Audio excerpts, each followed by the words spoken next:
Hey,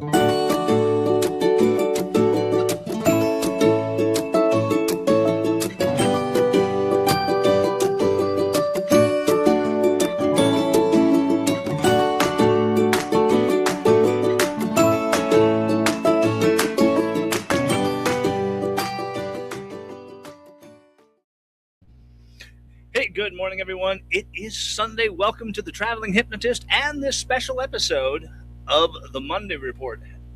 Because that's what we've got going on today. And I don't know if anybody is watching this, but I wanted to put this out whilst I had time and whilst we could catch our guest, Grant Saunders, out on the road. And I can actually see he's on the road. He's in his car right now. So we're going to bring him on board here, guys. So here he is, the amazing Grant. Hey, Grant! Hey. How are you? I'm in your ancestral home as we speak now. I'm currently at the side of a loch in Scotland. Oh, there you go. You know what? That actually happened to me just the other day. I had a patient that was Scottish, and I'm taking him home. And, oh, God, he was just so happy to be able to converse with a fellow Scotsman. And I was able to, I didn't have to sound like I'm enunciating everything all the time, so I can be clearly understood. As an American, I could use, phrases that I don't always get to use, which was kind of nice. So, yeah, I saw you out on the ferry. Got a picture of that. That was really, it was a... it was a 9-hour drive and then a 2-hour ferry to the island, and I could hardly understand a word they said, but it was a great show. So, yeah, okay. Oh, you know what? Don't feel bad, because I grew up with that, and there are places that I would get to out there, couldn't keep up with them. You just, the homeland, I don't even understand the dialect you're using. Once you get past Edinburgh and Island the Boot, and you start getting up into the Highlands, you've got problems. I don't even think it's an actual language. I think it's just like here in the States where you get up into the Appalachian Trail and they've just made up words. I think they make it up just to confuse us English. So yeah, and I think we're broadcasting on our Facebook page. And we are broadcasting on our YouTube page. And we've got a couple people watching this. So stop in and say hello. Say hi to Grant. I wanted to catch you because I know right now you're in the season. And I'm like, if I'm going to catch him, I'm going to catch him somewhere on the road. He's traveling right now doing shows. It's a busy time for you. And But yeah, I saw the blog for Performing Hypnosis Summit, and I just thought that was such a great thing, because it's answered a lot of questions, and I'm actually going to share it here in the chat. I brought it up. Oh God, that's so great. Why can't I be that smart?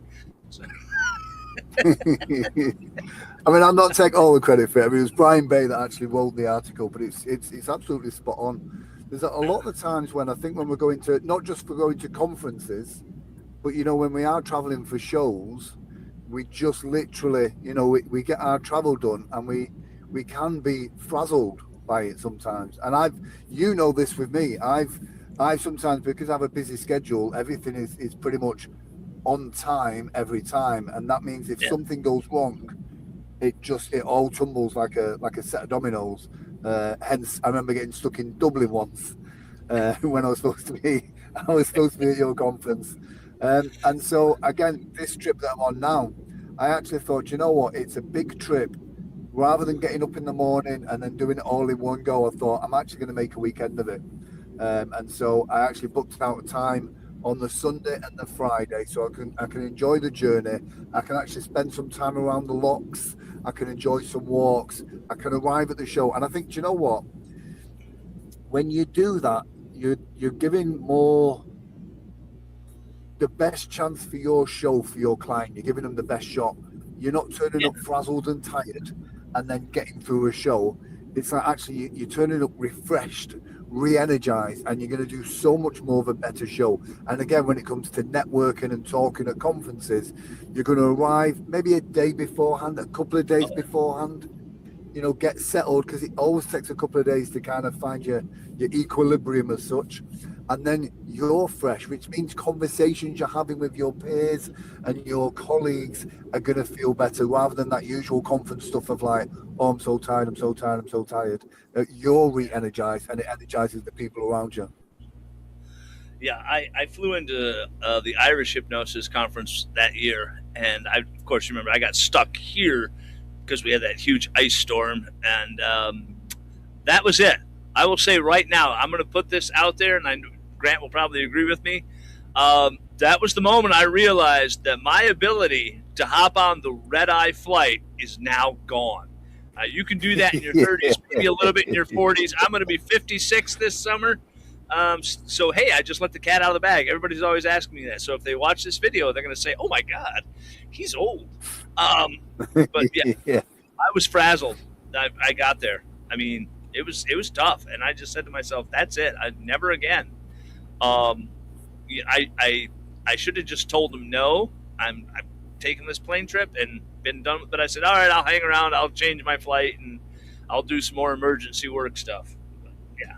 It's not that as well. It's the opportunities that you miss. So I remember the first time I went out to Vegas years ago. And again, it was tight scheduling to make it work.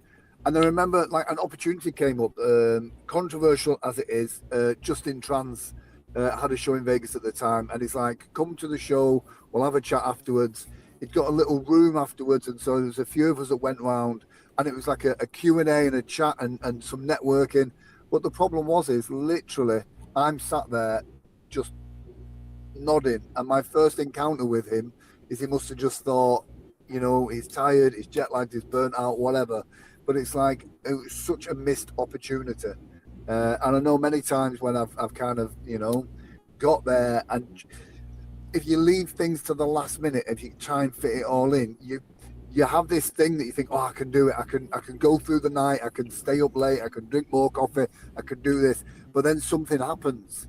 I remember a few years ago, me and Jim arrived in Vegas for the PHS, and absolutely jet lagged again.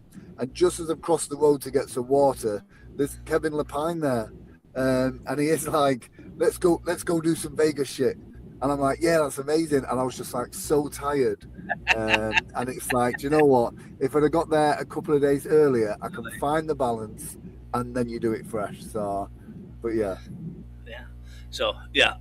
So I've got the QR code up there for PHS. So scan that, Brilliant. Check it out. So, yeah. And I know that oh my goodness, I just lost it. It went right out of my head. Speaker proposals. Speaker proposals.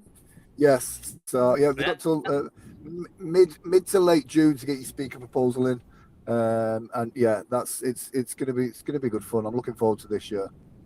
Yeah, I like the picture there for the blog has the two stretch limos, and yes. I will say this. People are like, oh, the stretch limo. If I'm bringing my business partner Heather with me, I always get a stretch limo to go to the hotel because she works really, really hard. If it's just me, it's like I'll get the cheapest Uber on the face of the earth because I'm like, okay. That's the thing as well. If you've got a travel buddy, then you can actually get some of the nicer things and like split the cost, and then it doesn't actually start costing. If you got 2, 3, 4 of you, then when you get a stretch limo, it's not that expensive. It's actually, do you know what? You get a bit of razzle dazzle, rather than just a normal Uber. Yeah. Yeah, I think that we did get a limo to come to PHS this last year because Heather was with me. I think I paid like $134. It was just the airport, from the airport to there, but you get the razzle dazzle. And I did that at one. I did it at one. I was at Hypnothoughts. I went to Hypnothoughts one year, and I brought some of the guys with me. And I said, I'm going to get a limo, and it'll be fun, and we'll get there. And I got there, and I can't remember who it was, but a couple of the guys were down there from the conference that I had met. And we get out of the limo, and they were just like, "Oh, struggling to get to the conference, Dan," because they thought it was like super expensive to do that. And like, yeah, it's like I think I paid $109 for the whole limo thing. Wow. So Wow. yeah, splurge. Yeah. Razzle dazzle yourself a little bit. Exactly. And again, it's one of the great things about, especially going to conferences such as the Michigan conference in Detroit, Hypno Thoughts, all of the other conferences, they do tend to be in places where you want to go to, or they've got something really interesting there. So again, take some time out. A lot of people, and again, this is just my personal, a lot of people kind of go, do you know what, I do the conference, then have a couple of days afterwards. But do it the other way around. Have a couple of days before the conference. Do you know what I mean? That way you can see the sites, you can do the touristy things, and then by the time the work starts, you are completely refreshed. Yeah, and ready to go, and you've had a good time. So yeah, I know that this year I'm doing something I've never done before, because my cameraman wants to do it. We're driving out to the summit, and nice. I guess I never realized it. I never looked at the map. It's like a 24-hour drive between the three of us. We can bust that out. I'm so jealous of that, actually. I love the idea. I was actually speaking to Brian about this, and I thought, you know what? I wonder if it would be like, actually, rather than flying to Vegas, actually flying up there and then sharing the driving with you. But I love the idea of that driving across the US to the conference, especially if there's a few of you as well. If there's just one or two of you, then you're going to be frazzled. But if there's a few of you, you can take that, you can take it in shifts driving and just have a proper road trip. Yeah. And we're looking forward to that, because it's like, well, if I'm driving, I can bring all this stuff with me. We can have a as we say in your area, a proper go there at the conference per se. Proper go, I love that.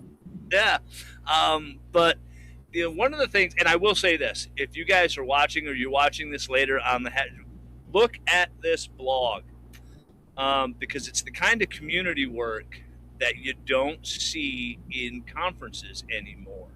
I remember you used to see this all the time. It's like, hey, what's the best way to get to that flight? How do I get from here? How do I share a ride? You used to see that. I mean, it was just full of the comments on how to get there, how to do it. Yeah. So I'm glad, it's just awesome that you guys are bringing that back. It's just a huge community there. Yeah. So, well, do you know what I mean? The performing hypnosis is always, we're a niche within a niche, and especially performing hypnotists. A lot of us are on the road, as I am now. We're on the road. We're lone wolves. It's difficult to connect sometimes. So, I think that community is so important. So important. Whether it comes to getting information about production, whether it comes to getting information about sound design, sets, routines, or just connecting and sharing stories about being on the road. It just, having that sense of community really helps. Yeah. I miss stage hypnosis a little bit for the funny stories, but I don't miss stage hypnosis because of the heavy equipment. Yes. But we pulled up to a show. It's so weird. Yeah. Oh, sorry. Yeah, go on. Yeah, we pulled up to a high school show one year, and I had researched the high school, and it was Orchard View High School. And you looked at a beautiful high school, and the kids were great, and it was lovely, but they had it in Muskegon at this bowling alley, so I thought we'd be safe. And we get up there, and my sound engineer at the time looks at me and goes, "Why are there bars on the window at this bowling alley?" I thought you vetted this show. So yeah, I was like, their show I was just at. I remember talking with the booker, and they've got my rider for the sound and everything. I remember speaking to them, and they're like, "Yeah, we'll be able to put some sound together. Don't worry about that." And I thought, it's a long way to go, plus a ferry ride. That if it's not right, there's no just nip into the shop. So I'm like, do you know what? Rather than flying up, I'm going to drive up, and I'm going to bring my sound with me anyway. And I'm so glad that I did, because the DJ got there a little bit later. And his equipment was, it was okay, but not what I'm used to. And I kind of thought if I'd waited for the DJ, my show would have been late and I would have looked unprofessional. So, yes, it was a little bit of extra, but made sure I had everything I needed.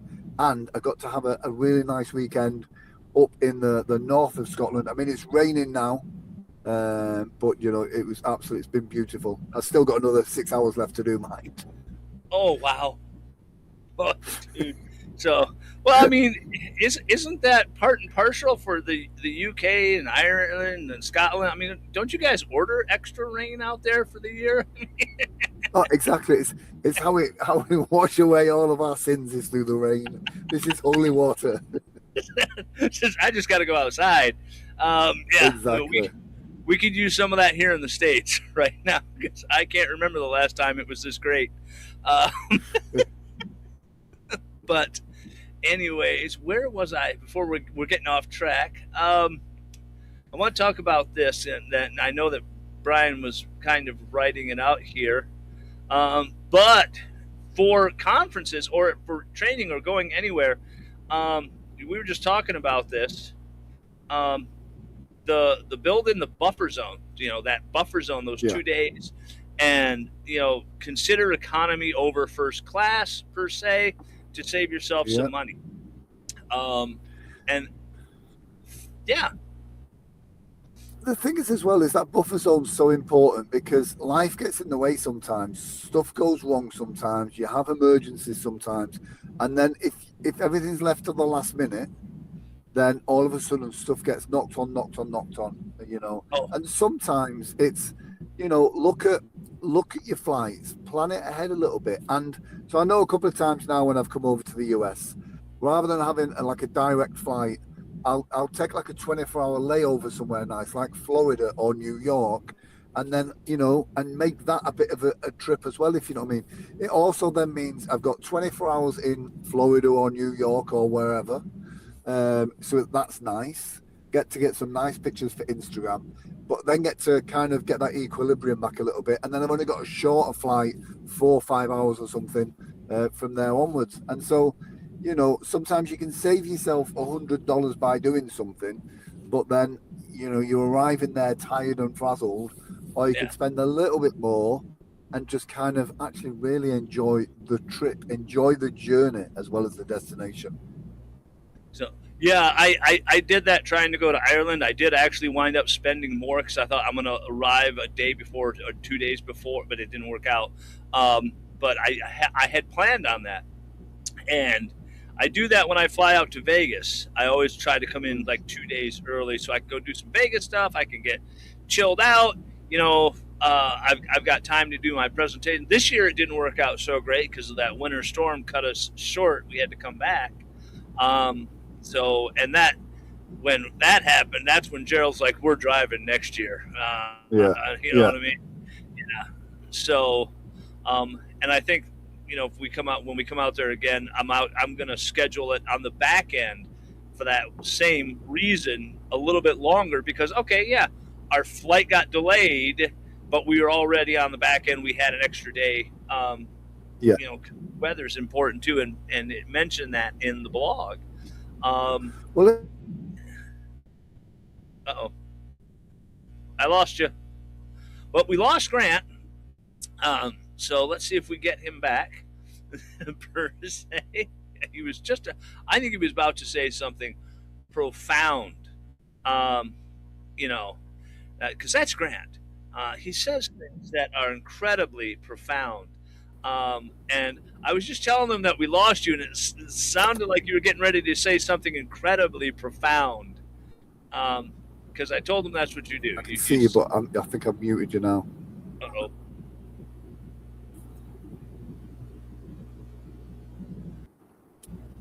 All right. He's figuring it out, folks. Oh, hey, how you doing, Paulette? So. Sorry, Dan, I can't hear you now. Uh-oh.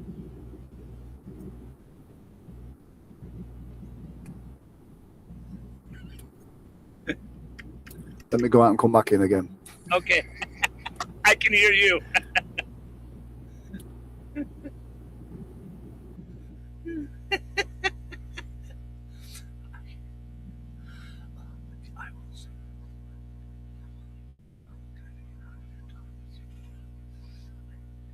it is.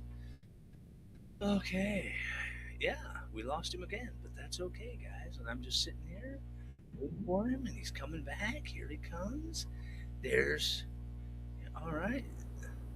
There we go. Yay. There he is. I can hear you again now. All right. Yeah, I had to show you. So as I was saying, yeah. Oh, I was going to say, one of the things we can't help is like weather. I remember getting stuck once traveling, and there was a volcano that erupted, and so there was volcanic ash in Iceland. Oh no! So all flights in Europe were completely cancelled. I ended up being stuck in somewhere like Bratislava. But luckily, I had a couple of extra days, so that all panned out okay. So. Awesome. Yeah, I remember getting that holdover in Amsterdam. You know, there was something going on here in the States, and they just said, "Hey, we changed your flight. Not to worry, but you got this great layover in Amsterdam." And I thought, well, you know, it was 12 hours or 10 hours or something like that. And that's when I discovered that Amsterdam airport is almost like a spa. It's like a day spa. Yeah. It's my favorite airport, one of my favorite airports of all time. There's an amazing, this is going to sound weird, there's an amazing clock in Amsterdam airport. If anybody visits it, you've got to go find the clock. And the clock looks like opaque glass. And it looks like there's a man behind the glass that paints the hands on and then washes them off and then paints them on again. It's incredible. I probably spent about half an hour just staring at the clock. Yeah, I saw that clock, and then I got back to and I realized I did not take a picture or a video of that clock. And I'm just like, what was wrong with my mind on that one? Because you're just like, why? Why wouldn't I do that? But yeah, and the other thing on because I lost my train of thought again, guys. Sorry about that, but my viewers are used to that. He's like, he's gone again. We don't know. He'll be all right. Yeah. What was the? Do you know what per se vaulted Brian to write that blog? I'd have to ask him, I think. Well, we had a bit of a PHS meeting a couple of weeks back, and it was like, you know, we need to add more value and help people when it comes to, you know, coming to these places, getting involved more. And it is, again, it's about, there's lots of conferences out there. There's lots of people trying to, you know, sell people the experience. And it's like, you know, let's just trickle some stuff out all year round to help not just performers, but people that are, you know, going to conferences and stuff like that. So, and again, it's like, you know, you do some fantastic work with all of the stuff you put out and the magazine as well. And so it's like, you know what, you know, to be part of a community, you have to be, you know, actively involved and a participant in giving to that community, not just taking from it as well. So we had a chat, and between us both, you know, myself, every month is going to be a blog post. Brian's going to do one once a month. Sean's going to do one once a month. And it's just about just kind of keeping that stuff out there and having that resource for people as well. Yeah, excellent. That is awesome, because, like I said, I think that is something that's gone away. It's like we used to kind of look out for each other in the hypnosis field, and we still do. And I don't want to say that we don't, but it was just like you used to see that. You know, it's like, oh, hey, here's the best way. Here's a flight, and here's a hotel, and here's this, and here's that. Yeah. And to see that start to make a comeback at the summit, I think is amazing, because given the fact that you guys already know that many of your people coming out there are seasoned travelers, but you have some that aren't. I know you guys had to put, you know, little Becky came out there for her first time, and, you know, she not a seasoned traveler. So thankfully you were able to put her. So yeah, put her in the overhead. Yeah. I think that's what it was. She's coming like,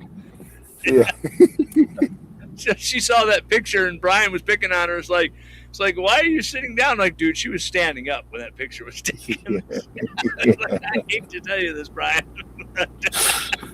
Bless her. Yeah. But yes, well, I just wanted to put that out there, share that blog with you, share that information. I know that Grant is looking tired. He looks like I feel. It's been a long, Thank long weekend. I must admit, I don't normally drink, but where I was is very famous for some very famous single malts. And so on that particular island, you've got Jura, Lafroig, some really Oh, nice, expensive quality whiskies.